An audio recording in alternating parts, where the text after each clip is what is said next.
Welcome to CM Academia YouTube channel, and today I discussing about the BCom Part 1 syllabus. Full detail में discussion करेंगे कि BCom part 1 में कौन कौन से ऐसे सिलेबस हैं, कौन कौन से सब्जेक्ट हैं जो पढ़ाए जाएंगे और उसका डिटेल सिलेबस क्या हो सकता है। सबसे पहले हम ये समझ लें कि बीकॉम पार्ट 1 ये आप जो देख रहे हैं इसमें क्या होगा कि एक जनरल ग्रुप होगा जो सभी के लिए अनिवार्य है, राष्ट्र गौरव। ठीक है, 1 पेपर होगा, 100 मार्क्स का होगा। ये पेपर आपको देना कंपलसरी है, चाहे आप फर्स्ट ईयर में हो, चाहे सेकेंड ईयर में हो, चाहे थर्ड ईयर में, यानी तीनों साल में किसी न किसी एक साल में आपको देना ये कंपलसरी होता है। ठीक है, अब हम बात करते हैं आगे के लिए। क्या होता है कि जब सेकेंड ग्रुप होता है वो है आपका अकाउंट एंड स्टैटिस्टिक्स। ठीक है, ये 2 पेपर्स होंगे।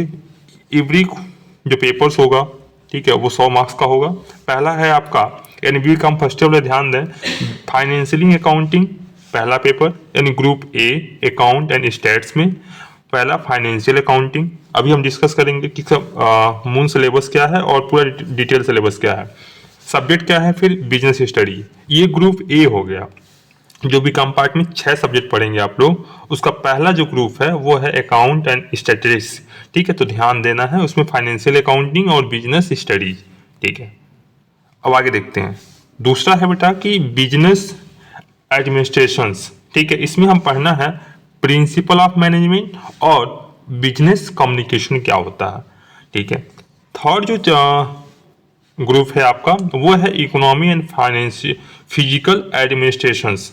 इसमें पढ़ना है इंडियन इकोनॉमी की, मतलब इकोनॉमिक्स थियरी क्या है, और दूसरे सब्जेक्ट पढ़ना है मनी एंड फाइनेंशियल सिस्टम पढ़ना है।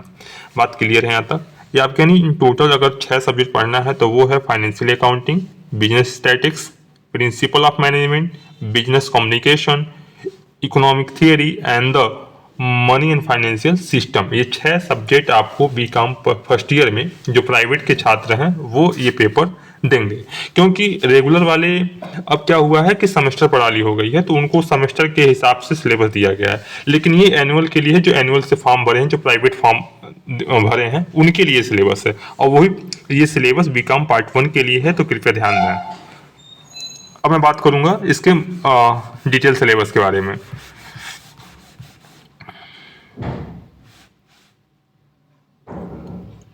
ठीक है, मैं इसके डिटेल सिलेबस में बीकॉम फर्स्ट ईयर आके ध्यान से मेरी बात सुनिएगा कि बीकॉम फर्स्ट ईयर में अकाउंट एंड स्टेट्स का ध्यान रहे कि 100 मार्क्स का पेपर होगा। ठीक है, टाइम आपको 3 आवर्स दिए जाएंगे और टोटल ये लिखने वाला पेपर होगा। इसमें न्यूमेरिकल भी आएगा और उसके साथ साथ थ्योरी भी आएगा। जो लोग न्यूमेरिकल नहीं करना चाहते हैं वो थ्योरी पे फोकस कर लेंगे, और जो लोग न्यूमेरिकल करना चाहते हैं, इच्छुक होंगे, तो वो न्यूमेरिकल भी अपना सॉल्व कर लेंगे, क्योंकि न्यूमेरिकल भी इसमें आता है। ठीक है, मैं बताते चलूंगा कहाँ का क्या चीज़ें आती हैं। पहला है बेटा आपका कोर्स यूनिट में देखेंगे कि फाइनेंशियल अकाउंटिंग में पहला तो meaning and the scope of accounting, need development and definition of accounting, book keeping accounting, personal interest in accounting, branches of accounting. ठीक है, कौन कौन से ब्रांचेस हैं, objective of accounting, accounting mechanism क्या है, recording, classifying and summarising of transactions, ledger, posting, trial balance. ये है पहला यूनिट में, ये वाली पूरे ध्यान रखना है।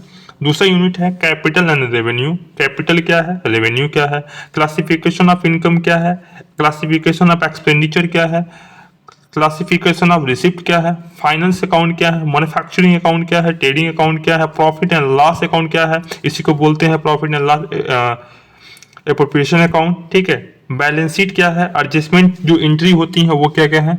यानी हम अगर कोई 12th पास करके आया होगा तो उसको बेसिक जो बुक फर्स्ट ईयर में पढ़ाए जाएंगे वही सारी चीजें, इसको डिटेल में थोड़ा सा आपको देख के जाना है।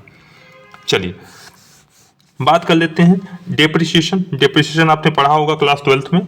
ठीक है, उसमें डेप्रिसिएशन के क्या प्रोविजन है, क्या रिजर्व है, क्या कॉन्सेप्ट है, क्या मेथड है, ये सारी चीजें देखनी पड़ेगी आपको, ध्यान रहे। ठीक है, फिर मैं बात करूं यूनिट थर्ड में क्या देखना है, special accounting area, accounting related, जैसे रॉयल्टी अकाउंट, पैकेज क्या होता है, ब्रांच अकाउंट क्या है। ठीक है, डिपेंडेंट ब्रांच क्या है, डेप्टर सिस्टम क्या है, स्टॉक क्या है, डेप्टर सिस्टम क्या है, फाइनेंशियल अकाउंटिंग सिस्टम क्या है, होलसेल ब्रांच क्या है, independence branches and foreign branch system देखना है। ये सारी चीज़ें आपको देखनी है। ठीक है। हायर परचेज एंड इंस्टॉल, ये वाली जरूर देखना है, इससे एक क्वेश्चन जरूर आता है, खास करके रॉयल्टी से भी क्वेश्चन आते हैं, ये वाली देखना है। ठीक है, जहां जहां लगेगा कि क्वेश्चन हम फिक्स है कि न्यूमेरिकल भी आता है तो वो मैं बताता चलूंगा। अब आगे चलिए, पार्टनरशिप। पार्टनरशिप से आप देख लेंगे फाइनेंशियल के फीचर्स क्या है, फाइनेंशियल अकाउंट क्या है, एडजस्टमेंट क्या है, आफ्टर क्लोजिंग क्या है, ठीक है, गुडविल क्या है, गुडविल का कैलकुलेट करने का क्या है, ठीक है, हाउ टू कैलकुलेट जो भी मेथड है, average profit method, super profit method, सब कुछ देखना है आपको। ठीक है, पार्टनरशिप पूरा आपको एकदम पढ़ के जाना है। पार्टनरशिप से कोई भी क्वेश्चन कहीं से भी पूछे जा सकते हैं, थियरी के साथ साथ उसके न्यूमेरिकल भी पूछे जा सकते हैं। ठीक है, तो ये वाली चीज़ें जितनी भी सिलेबस में मैंने फाइनेंशियल अकाउंट में बताया, तो ये सिलेबस पूरा को आपको देख के जाना है और इसी सिलेबस के हिसाब से आपका पेपर रेडी होगा, तो कृपया श्योर रहें आप। चलिए अब हम बात करते हैं, ठीक है, दूसरे सब्जेक्ट, यानी पहला अकाउंट और स्टैट्स में, दूसरा है पेपर है आपका स्टैटिक्स। स्टैटिक्स में क्या देखना है, ध्यान से मेरी बात सुन लीजिएगा कि इंट्रोडक्शन स्टैटिक्स क्या है, डिस्क्रिप्टिव स्टैटिक्स क्या है, ठीक है, ये सारी चीज़ें, टाइप ऑफ डाटा क्या है, ठीक है, रूल्स क्या है, सिग्मा क्या है, ठीक है, ऑपरेशंस क्या है, ये देखना है। फिर एनालिसिस आपको पढ़ना है, जैसे एनालिसिस ऑफ, ठीक है, वैरायटी डेटा के क्या है, ठीक है, आपके बहुत सारे डेटा पढ़ना पड़ेगा, ठीक है, कॉन्सिक्वेंस पढ़ना पड़ेगा, सीक्वेंस पढ़ना, मेजरमेंट पढ़ना पड़ेगा, कॉन्सेप्ट ऑफ सेंटर टेंडेंसी, जिसमें मीन मीडियन मोड आपको पढ़ना पड़ेगा। और ध्यान रहे कि मीन मीडियन मोड से 1 से 2 क्वेश्चन न्यूमेरिकल पक्का आता है, उसमें फिक्स है, कोई आपको इफ बट नहीं है, क्योंकि स्टैटिक्स में मैक्सिमम न्यूमेरिकल आते हैं, तो बी श्योर कि आप न्यूमेरिकल रेडी करके जाएं। ठीक है, हो सकता है कि मैं स्टैट्स के लिए एक वीडियो लेकर आऊं और वीडियो के माध्यम से मैं बताऊं कि स्टैट्स को कैसे आपको कम समय में रिवाइज करके आपको देखना है। ठीक है, ठीक है, रिग्रेशन क्या है, तो कोरिलेशन क्या है, ये भी देखना है आपको। ठीक है, इंडेक्स नंबर क्या है, मीनिंग क्या है, टाइप क्या है, मेथड ऑफ क्या है, ठीक है, ये सारी चीज़ें आपको देखना है। प्रॉब्लम क्या आ सकते हैं, तो ये सारी चीज़ें इंडेक्स जब पढ़ेंगे, इंडेक्स नंबर, तो ये देखना है कि प्रीवियस इंडेक्स के बेस पे हमारा रेशियो क्या हो सकता है, कैसे हम उसको कंपेयर कर सकते हैं, ये सारी चीज़ें। ठीक है, तो ये ध्यान रहे। फिर मैं बात करूँ एनालिसिस ऑफ सीरीज, जैसे causes of variation of time, data क्या है, कंपोनेंट ऑफ टाइम क्या है, ठीक है, डिकम्पोजिशन क्या है, ठीक है, ये सारी चीज़ें आपको एकदम बारीकी से आपको देख के जाना है। जो भी सिलेबस में हम दिखा रहे हैं वो बारीकी से आपको देखना है, स्क्रीनशॉट जरूर ले लीजिएगा। ठीक है, अगर मैं बात करूँ 6 यूनिट क्या है, ठीक है, तो आपको पढ़ना है न्यूटन के मेथड, बाइनोमियल, ठीक है, ये सारी चीज़ें देखना है, लेकिन ऊपर सबसे अधिक फोकस करना है ये वाली चीज़ पे, क्योंकि सबसे अधिक क्वेश्चन वहीं से पूछे जाते हैं। ठीक है, इसको भी एक बार आपको देखना है कि क्या है, कि स्टैटिक्स क्या है, यूनिट क्या है, सेंट्रल लेवल क्या है, सेंट्रल स्टैटिक्स क्या है, ऑर्गेनाइजेशन क्या है, एग्रीकल्चर क्या है, लेकिन इससे थोड़ा कम क्वेश्चन पूछे जाते हैं। ऊपर जितने भी हमने सिलेबस को डिस्कशन किया उससे मैक्सिमम क्वेश्चन आपसे पूछे जा सकते हैं, तो ध्यान रहे, बी श्योर। ठीक है, अब हम बात कर लेते हैं पेपर 2 आपका बिजनेस एडमिनिस्ट्रेटिव। इसमें बात करेंगे the principle of business management में। ध्यान रहे, जो जो चीज़ें मैं बताऊंगा वो एकदम ध्यान से सुन लीजिएगा। सबसे पहले इंट्रोडक्शन ऑफ, एकदम याद कर लीजिएगा इंट्रोडक्शन क्या है, खास करके डिफिनीशन आप रट लीजिएगा। ठीक है, उसके नेचर क्या है, प्रोसेस क्या है, सिग्निफिकेंट क्या है मैनेजमेंट के, ये भी देखना है, मैनेजरियल रोल क्या है, ठीक है, and overview of the functional area of management, ये भी देखना है, डेवलपमेंट ऑफ मैनेजमेंट थ्रू देखना है, जैसे F.W. टेलर के 14 प्रिंसिपल को देखना है। ठीक है, और इसके नाम भी देखना है और इसके एक एक डिफिनेशंस याद कर लेना है आपको, जैसे डिवीजन ऑफ वर्क हो गया, अथॉरिटी, रिस्पॉन्सिबिलिटी, ये सब सारी चीज़ें। ठीक है, पूरी चीज़ों को देखना है। ठीक है, ध्यान से मेरी बात सुनिएगा। ठीक है, प्लानिंग क्या होता है, ठीक है, कॉन्सेप्ट क्या है, प्लानिंग क्या है, ऐसे हम कोई भी प्लान करते हैं, कोई भी ऑर्गेनाइजेशन के लिए अगर कोई प्लानिंग करते हैं, what to do, when to do, how to do, ठीक है, ध्यान रखना है। उसका प्रोसेस क्या है, किस प्रोसेस से करेंगे, उसके टाइप क्या है, डिसीजंस मेकिंग कैसे लेते हैं, उसका प्रोसेस क्या है, ठीक है, फाउंडेशंस क्या है, ठीक है, मैनेजमेंट के ऑब्जेक्टिव क्या है, ठीक है, कोऑपरेटिव प्लानिंग क्या है, ध्यान है, ये बहुत ज़्यादा पूछा जाता है। ठीक है, उसके साथ साथ इन्वायरमेंटल एनालिसिस क्या है, ठीक है, उसके बाद स्ट्रेटेजी फार्मूलेशन क्या है, कैसे, ये सारे प्रोसेस तो एकदम बिल्कुल याद रखना है। ठीक है, टाइप याद कर लेना है, इसके ऑब्जेक्टिव याद कर लेना है, इसके इंपॉर्टेंट याद कर लेना है, कोऑपरेटिव प्लानिंग क्या है, एनवायरमेंटल एनालिसिस क्या है।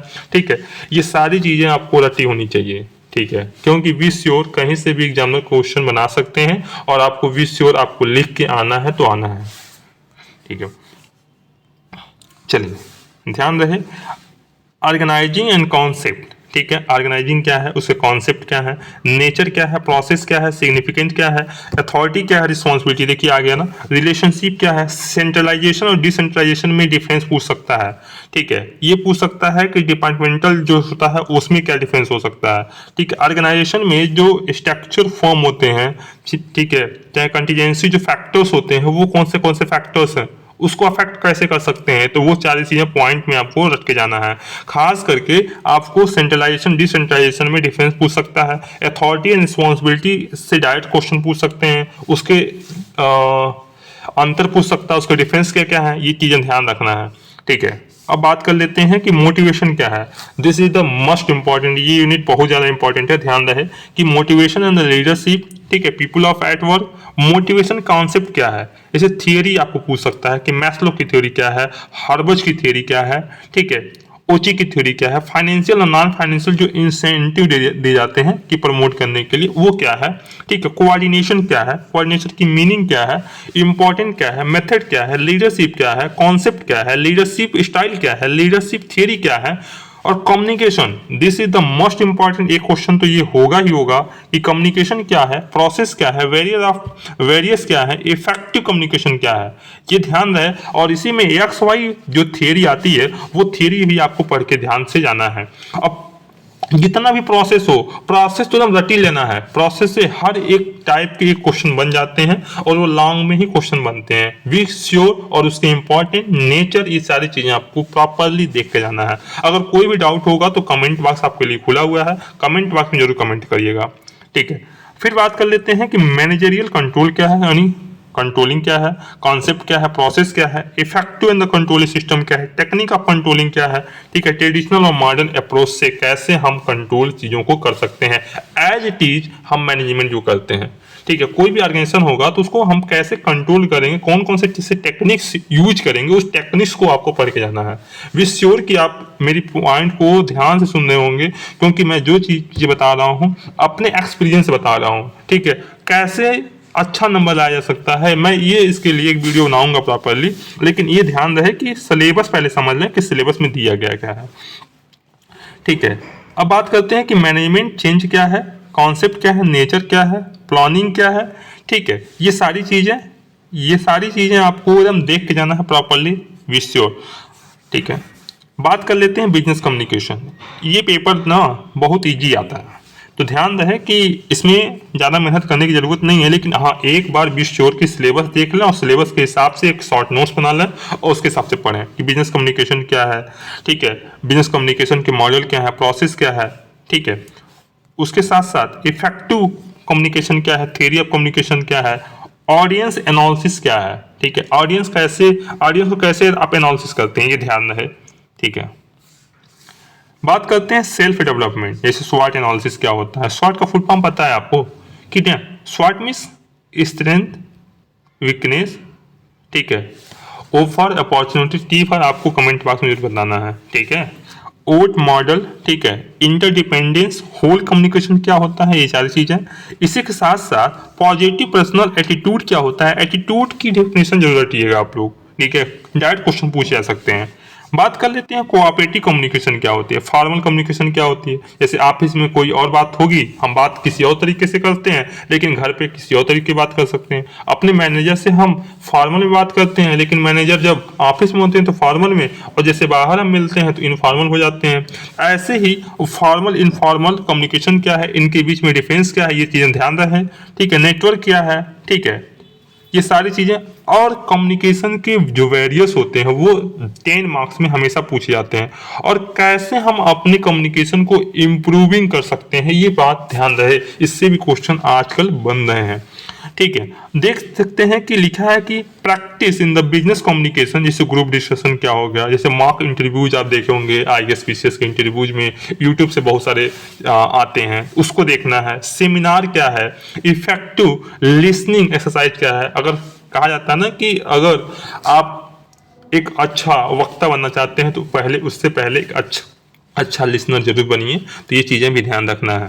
उसी के साथ साथ इंडिविजुअल और ग्रुप प्रेजेंटेशन क्या है, रिपोर्ट राइटिंग, ये इंपॉर्टेंट है, कृपया इस पे फोकस कर लेंगे। ठीक है, चलिए अब बात कर लेते हैं प्रिंसिपल ऑफ इफेक्टिव कम्युनिकेशन। कौन कौन से ऐसे प्रिंसिपल हैं जो इफेक्टिव कम्युनिकेशन करते हैं, ये चीज़ें हमेशा ध्यान रखना। बस हेडिंग डाल दिया है तो इसको बी श्योर कि आप गूगल से भी देख लेंगे या अदरवाइज किसी यूट्यूब चैनल से भी देख सकते हैं। लेकिन हो सकता है कि मैं इस पे वीडियो बनाऊँ, अगर आप लोग चाहेंगे तो कमेंट बॉक्स में मुझे बताइएगा सर इस पूरे सिलेबस पे एक एक वीडियो बनाइए, जैसे हम लोग आसानी तरीके से इस पर तैयारी कर सकें। ठीक है, हम बात करते हैं राइटिंग स्किल क्या होनी चाहिए। राइटिंग स्किल जैसे मान लीजिए कोई भी सिलेबस लिखते हैं, मान लीजिए आप पेपर दे रहे हैं बिजनेस कम्युनिकेशन का, तो आपकी राइटिंग स्किल कितना मायने रखता है।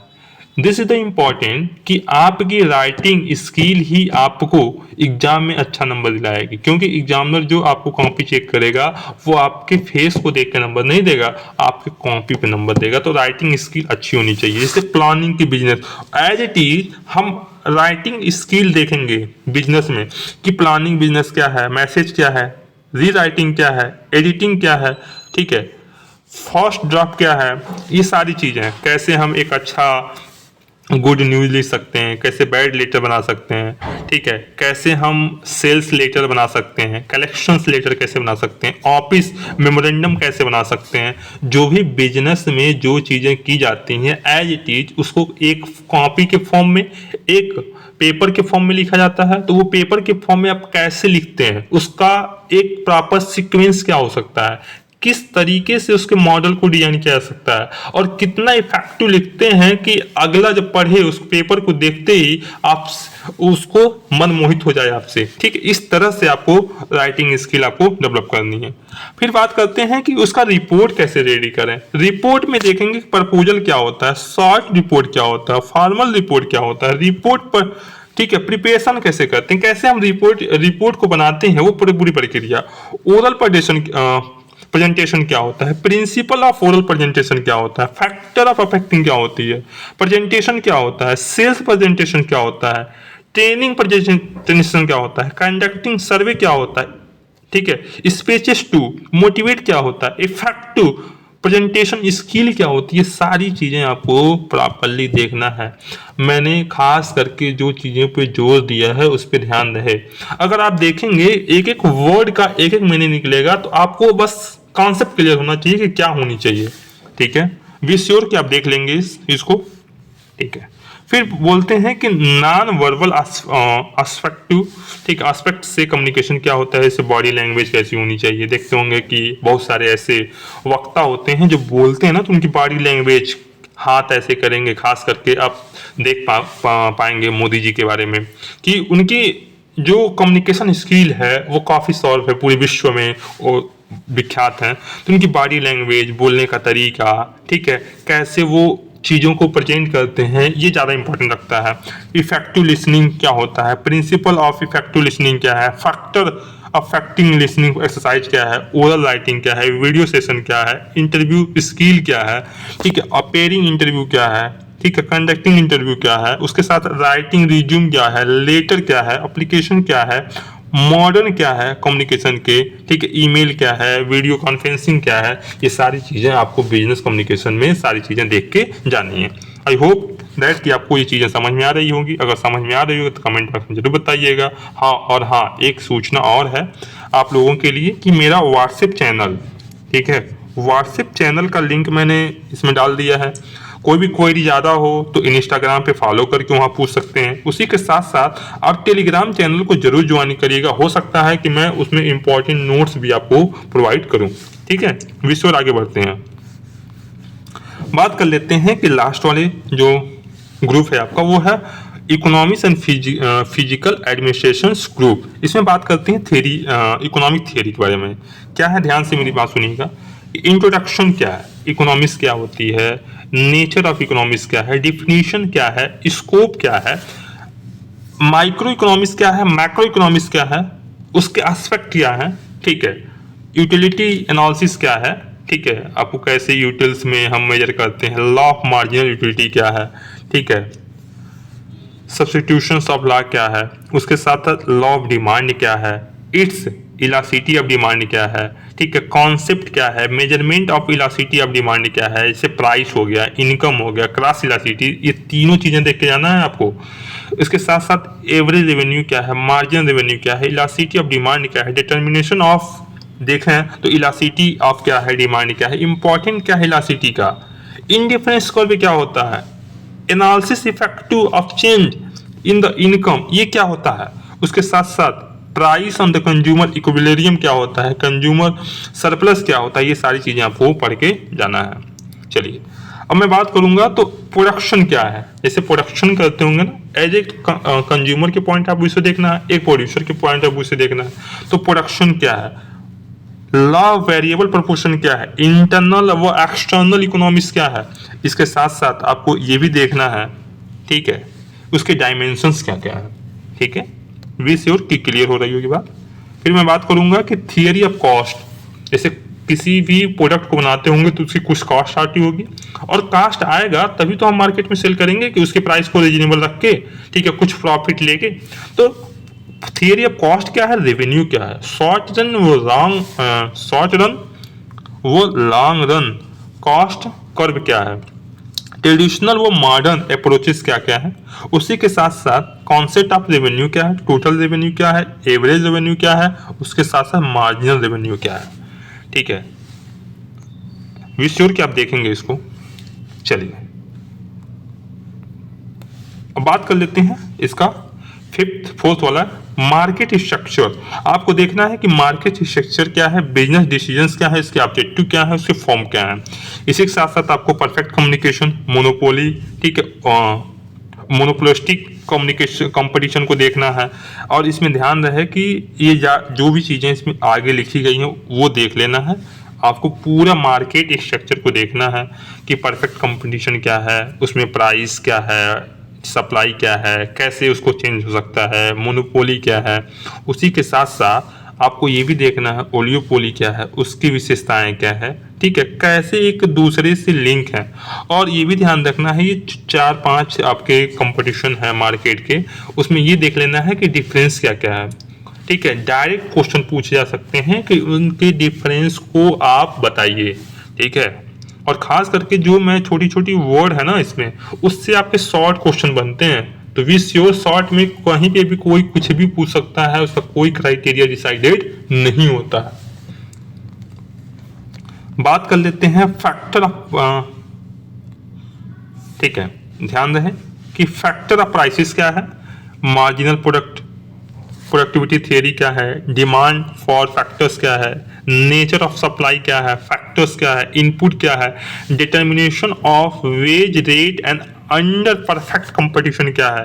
ये ध्यान रहे कि एक एक चीज को तो पढ़ना ही पढ़ना है, उसके साथ साथ कैसे उसको लिंक कर रहा है ये चीजें ध्यान देना है आपको। मोनोपोली क्या है, ठीक है, उसके बाद एक्सप्लॉयटेशन ऑफ लेबर क्या है, कैसे लेबर का शोषण किया जाता है, रेंट कॉन्सेप्ट क्या है, ठीक है। उसके साथ साथ बहुत सारे मॉडर्न थियरी देखना है रेंट के, क्वाजी रेंट क्या होता है, ठीक है। ध्यान से मेरी बात सुनिएगा, आगे देखिए। फैक्टर प्राइसिंग क्या है, जैसे इंटरेस्ट क्या है, कॉन्सेप्ट क्या है, थियरी ऑफ इंटरेस्ट क्या है, लिक्विडिटी क्या है, खास करके लिक्विडिटी पूछ सकता है, लिक्विडिटी प्रेफरेंस पूछ सकता है, थियरी पूछ सकता है, loan able fund theory profit पूछ सकता है, उसके नेचर क्या है, कॉन्सेप्ट क्या है, थियरी क्या है, प्रॉफिट क्या है, कीनाइट्स अनसर्टेनिटी बियरिंग थियरी क्या है, ठीक है। ये सारी चीजें आपको देखनी है, विश्योर कर आप देख पाएंगे इसको। बात कर लेते हैं लास्ट, ठीक है,